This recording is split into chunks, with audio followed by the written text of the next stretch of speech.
Hello everyone, welcome to NSC trend. चलिए बात कर लेते हैं कल 19 जनवरी को मार्केट किस तरीके से ट्रेड कर सकता है और हमारी क्या स्ट्रेटजी होनी चाहिए। पहले मैं निफ्टी की बात कर लेता हूँ। एक बार निफ्टी का चार्ट हम डे टाइम फ्रेम पे देख लेते हैं। डे टाइम फ्रेम के अकॉर्डिंग मुझे क्या दिख रहा है, देखिए डे टाइम फ्रेम के अकॉर्डिंग निफ्टी ने इस पॉइंट के आसपास सपोर्ट लिया था, कंसोलिडेशन किया था एंड उसके बाद ब्रेकआउट दिया था, फ्रेश ब्रेकआउट। और उसके बाद ड्यू टू न्यूज़ मार्केट बहुत ज़्यादा गैप डाउन ओपन हुआ था और इसने ये लेवल ब्रेक कर दिया है। अगर आप देखो तो आज ये इसी पॉइंट के आसपास कहीं पे क्लोज हो रखा है, तो ये इसके लिए अब एक रेजिस्टेंस का काम करेगा, नंबर वन पॉइंट। ठीक है, और ये कहीं ना कहीं इसका एक सपोर्ट जोन भी है। आज निफ्टी ने इसको ब्रेक तो किया लेकिन क्लोजिंग इसी के आसपास आके दी है। सेकेंड पॉइंट ये हो गया। थर्ड पॉइंट, अगर कल मार्केट इसके हाई को ब्रेक करता है तो एक यहां तक के लिए जा सकता है इस पॉइंट के आसपास, या फिर इसके लो को ब्रेक करता है तो मैं फिर यहां तक के टारगेट देख सकता हूं। ये मेरे लेवल्स हो गए। ठीक है, चलिए अब हम इंट्राडे टाइम फ्रेम पे चलते हैं और देख लेते हैं कल हमें किस तरीके से ट्रेड करनी चाहिए। इंट्राडे के टाइम फ्रेम पे आप देख सकते हो ये जोन वही है जो मैंने अभी आपके साथ डिस्कस किया है। ये इसका जो कंसोलिडेशन का सपोर्ट था ये वही वाला जोन है। मैं आपको एक बार एनएससी ट्रेंड का डेटा दिखा देता हूँ। डेटा मुझे क्या बोल रहा है, हमारी क्लोजिंग आई है 462, इस पॉइंट के आसपास हम क्लोज हुए हैं, ये हमारी क्लोजिंग आई है। और अगर मैं अब बात करूँ रेजिस्टेंस की, नियरेस्ट आपके पास 21,500, ये आपके पास रेजिस्टेंस है। और सपोर्ट की बात करूँ तो 500 पे ठीक ठाक पुट राइटिंग हो रखी है, number one. And number two, ये आपके पास 400 का लेवल है। और रेजिस्टेंस 500 है, 600 है, 700 है, भर भर के रेजिस्टेंस है। लेकिन आज थोड़ी सी पुट राइटिंग भी मुझे दिख रही है। ऐसा नहीं कह सकते कि पुट राइटर्स गायब हो रखे हैं। ठीक है, इंटरेस्टिंग होने वाला है कल। चलिए अब चार्ट पे देख लेते हैं किस तरीके से हमें ट्रेड करनी चाहिए। अब अगर हम बात करें, देखिए कल हमने क्या डिस्कस किया था। कल हमने ये डिस्कस किया था अगर कल मार्केट 500 के आसपास कहीं आपको गैप डाउन ओपन होता है तो 470 का एसएल लगा के मैं कॉल वाली साइड एंट्री करूंगा। ठीक है, मार्केट ने ऑलमोस्ट 420 के आसपास गैप डाउन ओपनिंग हुई थी, तो हमारा जो कल का एनालिसिस था वो नल एंड वॉइड हो जाता है, number one point. Number two, और अगर आप देखेंगे आज मैं मॉर्निंग में लाइव भी आया था। अगर आप लाइव ट्रेडिंग में इंटरेस्टेड है, फ्री ऑफ कॉस्ट ज्वाइन कर सकते हो। यूट्यूब चैनल को सब्सक्राइब कीजिए, मैं आपको 9:15 आपको लाइव मिलूंगा यूट्यूब चैनल पे, आप भी ज्वाइन कर सकते हैं। आप देखोगे यहाँ गैप डाउन ओपन हुआ, गैप डाउन होने के बाद इसने ऑलमोस्ट 480 के आसपास से इसने रेजिस्टेंस लिया है। ठीक है, और वहां से इसने ठीक ठाक 140 पॉइंट के आसपास का मूव दिया आपको पुट वाली साइड। एक्सपायरी वाले दिन इतने पॉइंट बहुत होते हैं। उसके बाद निफ्टी ने एक मूवमेंट दिखाया, अपर साइड सस्टेन किया और कहीं ना कहीं कल वाले लो के आसपास, पूरा तो इसने नहीं फिल किया लेकिन उसके आसपास आके यहाँ तक गया। और उसके बाद डे हाई के आसपास, या अपर साइड ही बोल सकते हो आप, डे हाई तो नहीं बोलेंगे, अपर साइड ही क्लोजिंग दी है। इसका मतलब निफ्टी ने थोड़ी सी स्ट्रेंथ दिखाई है। ठीक है, चलिए अब हम बात कर लेते हैं कल किस तरीके से ट्रेड करनी चाहिए। अगर कल मार्केट खुलता है फ्लैट, 462 का आपका लेवल है। ठीक है, फ्लैट ओपन होता है मार्केट, आपको जैसे मैंने अभी आपको डेटा दिखाया 500 का आपके पास रेजिस्टेंस है एंड 400 आपके पास एक सपोर्ट है। ये दो लाइन मैं यहाँ पे ड्रॉ कर देता हूँ। ठीक है, अब अगर मार्केट फ्लैट ओपन होता है तो इस वाले केस में आप क्या करेंगे, आपके पास ये रेजिस्टेंस है, ये सपोर्ट है। जब तक मार्केट 525 को ब्रेक नहीं करेगा, कोई भी कॉल वाली साइड पोजीशन नहीं है। इसके ऊपर जाने पे मैं कॉल वाली साइड पोजीशन लूंगा। और अगर इसके ऊपर चलता है तो पहला टारगेट मेरा ये होगा, सेकंड टारगेट मेरा जो होगा 600, 620, यहाँ तक के लिए मैं ट्रेड करूंगा कल। ठीक है, ये थोड़ी सी स्ट्रेंथ दिखा सकता है अगर कल ये इसके ऊपर चलता है। कल फ्राइडे है, फ्राइडे का मार्केट इंटरेस्टिंग हो सकता है। ठीक है, तो देखेंगे किस तरीके से कल हमें ट्रेड करता है। फ्लैट वाले केस में या तो इसे ब्रेक करे या तो इसे ब्रेक करे 400 को, तब हमारी ट्रेड बनती है, अदरवाइज कोई ट्रेड नहीं है। सेकंड पॉइंट, अगर कल मार्केट खुलता है गैप अप, गैप अप कहाँ ओपन होता है 500, जैसे मैंने अभी आपको बताया। अगर मार्केट इसके ऊपर गैप अप ओपन होता है और 525 को क्रॉस कर देता है या इसके ऊपर ही कहीं गैप अप ओपन होता है, तो मैं वेट करूंगा। या मार्केट 15 मिनट की कैंडल इस तरीके से बनाए और इसके ऊपर चलना स्टार्ट कर दे, तो मैं कॉल में एंट्री करूंगा। अदरवाइज अगर मार्केट गैप अप ओपन होके नीचे आना स्टार्ट करता है और इसके आसपास या प्रीवियस क्लोज के आसपास यहाँ से सपोर्ट लेके ऊपर चलना स्टार्ट करता है, तो जब ये इस ओपनिंग प्राइस को, इस वाले पॉइंट को जब ये क्रॉस करेगा तो मैं यहाँ पे कॉल में एंट्री करूंगा। और इस वाले केस में जैसे मैंने आपको बताया 600, एंड 625, ये दो मेरे लेवल होंगे कॉल वाली साइड। ठीक है, कल मैं मार्केट में एक छोटा सा पुल बैक एक्सपेक्ट कर रहा हूँ। ठीक है, देखते हैं आता है कि नहीं आता है, लेकिन अपनी नहीं थोपनी है मार्केट पे। जिस तरीके से मार्केट चल रहा होगा उसके अकॉर्डिंग हम ट्रेड करेंगे। नंबर 3, अगर कल मार्केट खुलता है गैप डाउन, गैप डाउन कहाँ ओपन होता है? गैप डाउन मार्केट जैसे मैंने आपको बताया 400 का लेवल आपके पास एक सपोर्ट का पॉइंट है। अगर कल मार्केट 400 के नीचे गैप डाउन ओपन होता है तो डेफिनेटली मैं पुट वाली साइड कंटिन्यू करूंगा। फिर आपको 300 एंड देन आने वाले टाइम में और बड़े टारगेट नीचे दे सकता है, और ये आज के लोगों को भी टेस्ट कर सकता है। ठीक है, एंड देन बहुत बड़े टारगेट आपके नीचे के ओपन हो जाएंगे अगर कल ये फिर वापस गैप डाउन ओपन होकर नीचे चलना स्टार्ट करता है। तो मैं मैक्सिमम इस लो के लिए ट्रेड करूंगा बस।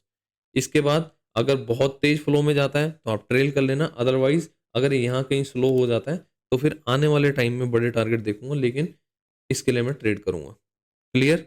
ये हो गई मेरी निफ्टी की स्ट्रेटजी। चलिए अब मैं बात कर लेता हूँ बैंक निफ्टी में कल हम किस तरीके से ट्रेड कर सकते हैं। देखिए ये आपका बैंक निफ्टी का इंट्राडे का चार्ट है। एक बार मैं इसको डे टाइम फ्रेम पे स्विच करता हूँ। डे टाइम फ्रेम पे अगर आप देखेंगे आपको क्या दिख रहा है, देखिए डे टाइम फ्रेम के अकॉर्डिंग बैंक निफ्टी बहुत ज़्यादा वीक दिख रहा है। रीज़न, बैंकिंग के जो रिजल्ट्स आए थे वो न्यूज़ के चलते ये वीक दिख रहा है। एक बार मैं फिप को डिलीट कर देता हूँ।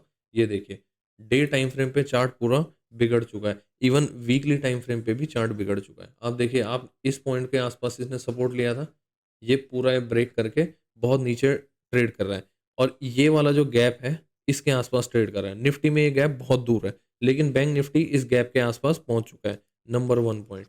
नंबर 2, अब ये इस पॉइंट के आसपास सपोर्ट ले रहा है। बैंक निफ्टी ट्राई करेगा इस पॉइंट के आसपास सपोर्ट लेने की। अगर इसको सपोर्ट ले लेता है तो वेल एंड गुड, अदरवाइज आपके पास फिर ये वाला टारगेट ओपन हो जाएगा जो कि ऑलमोस्ट 44,800 का टारगेट है। ठीक है, ये मेरा ओपन हो जाएगा अगर कल ये इसके लो को ब्रेक करके नीचे चलना स्टार्ट कर देता है तो। ठीक है, ये मैंने डे टाइम फ्रेम के अकॉर्डिंग लेवल बताया आपको। चलिए अब हम इंट्राडे टाइम फ्रेम पे स्विच करते हैं और इंट्राडे टाइम फ्रेम पे किस तरीके से ट्रेड कर सकते हैं। कल मैंने आपको क्लियरली कहा था बैंक निफ्टी की आज एक्सपायरी हो चुकी है, तो बैंक निफ्टी अगर आप कॉल वाली साइड ट्रेड करना चाहते हो तो बैंक निफ्टी आपके लिए अच्छा रहेगा। पुट वाली साइड ट्रेड करना चाहते हो तो आपके लिए निफ्टी अच्छा रहेगा, क्योंकि निफ्टी की एक्सपायरी है। अगर आज किसी ने कॉल वाली साइड ट्रेड किया होगा, आप देख सकते हो इस पॉइंट के आसपास किसी ने ट्रेड किया होगा, आपको कितनी अच्छी मूवमेंट मिली थी। तो ये है एनालिसिस का कमाल, अनबायस्ड एनालिसिस। जो आपको डेटा बोल रहा है उसके अकॉर्डिंग हम अपना डिस्कशन करते हैं, एनालिसिस करते हैं। अगर आप भी हमारे साथ जुड़ना चाहते हो यूट्यूब चैनल को सब्सक्राइब कर लीजिए। और अगर आप लाइव ट्रेडिंग में इंटरेस्टेड है, मॉर्निंग 9:15 टू 10 आपका लाइव सेशन होता है।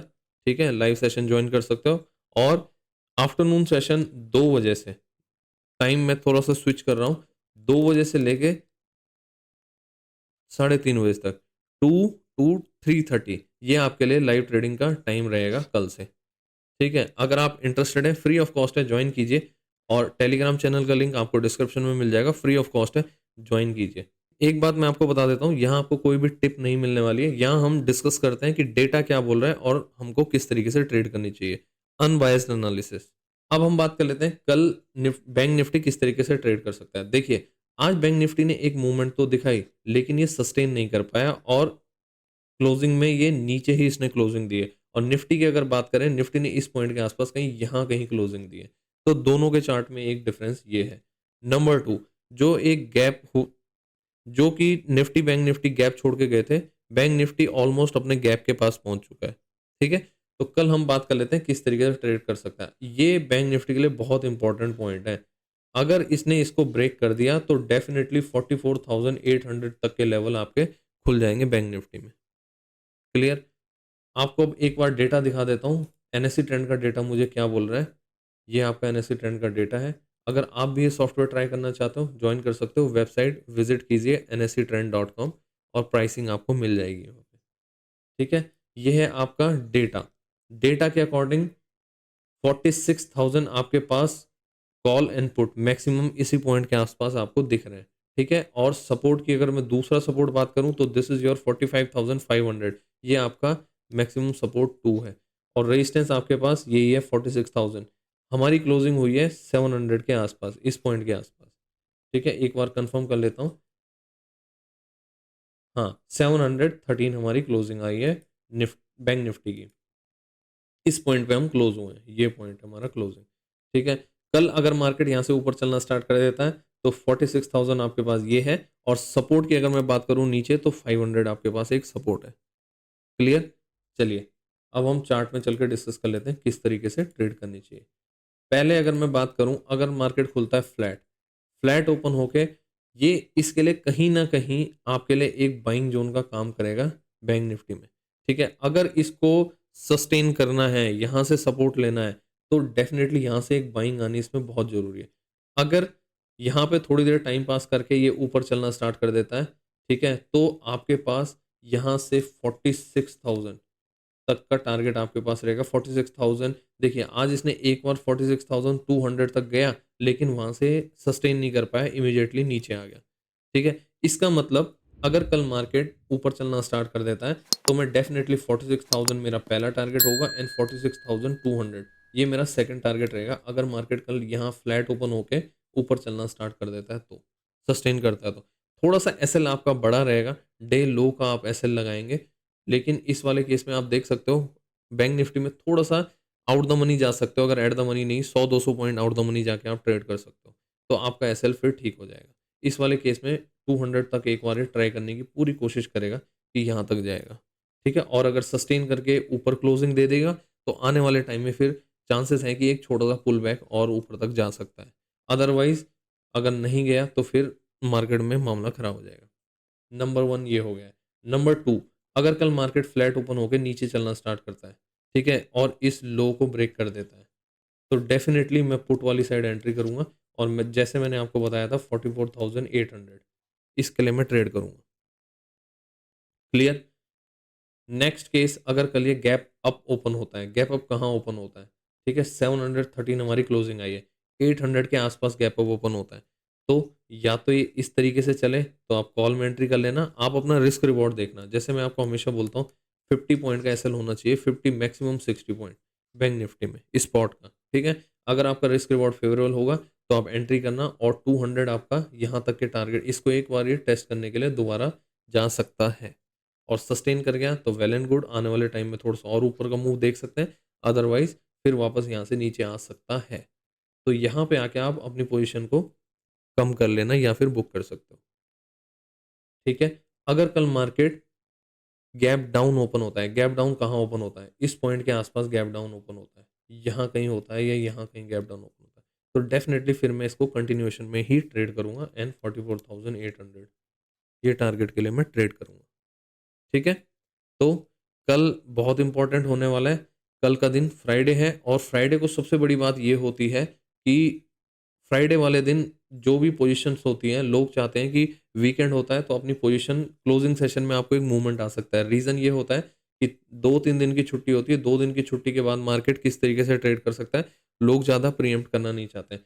तो अगर नीचे ही ट्रेड कर रहा होगा तो आपको एक बड़ा मूवमेंट दिख सकता है क्लोजिंग सेशन में, अगर ऊपर ट्रेड कर रहा होगा तो थोड़ा सा अपर साइड मूवमेंट दिख जाता है।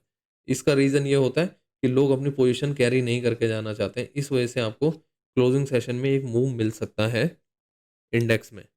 ठीक है, तो आप इसको मॉनिटर कीजिएगा, अगर आपको अच्छा लगे तो ट्रेड जरूर करना। आई होप आपको ये वीडियो पसंद आया होगा। चैनल को सब्सक्राइब कीजिए, एंड वीडियो को लाइक शेयर एंड कमेंट जरूर कीजिए। 25 लाइक्स का वीडियो में टारगेट होता है, आप इस टारगेट को जरूर पूरा कीजिए। अगर आप नहीं करेंगे तो फिर दिक्कत हो जाएगी भाई। कुछ तो मोटिवेशन चाहिए ना, कि अगर मैं आपके लिए कंटिन्यू वीडियो बनाऊं, इस तरीके से आपके साथ शेयर करूं कि मुझे क्या दिख रहा है चार्ट में। अगर आप चाहते हो, आपको ये अच्छा लग रहा है इनिशिएटिव, तो प्लीज़ लाइक ज़रूर कीजिए, और अपने फ्रेंड्स कॉलीग्स के साथ शेयर ज़रूर कीजिए, और कमेंट सेक्शन में अगर आप अपनी फीलिंग्स बताएंगे, फीडबैक देंगे, तो बहुत अच्छा लगेगा। ठीक है, लाइव ट्रेडिंग सेशन से जुड़िए, फ्री ऑफ कॉस्ट है। टेलीग्राम चैनल का लिंक आपको डिस्क्रिप्शन में मिल जाएगा, एंड 9:15 टू 10 ये आपका लाइव सेशन है मॉर्निंग का, एंड आफ्टरनून सेशन में 2 o'clock से आपको 3:30 ये आपको लाइव सेशन मिलेंगे, एंड फ्री ऑफ कॉस्ट है। चलिए फिर आज के लिए इतना ही रखेंगे, मिलेंगे फिर कल मॉर्निंग में लाइव सेशन में। Thank you.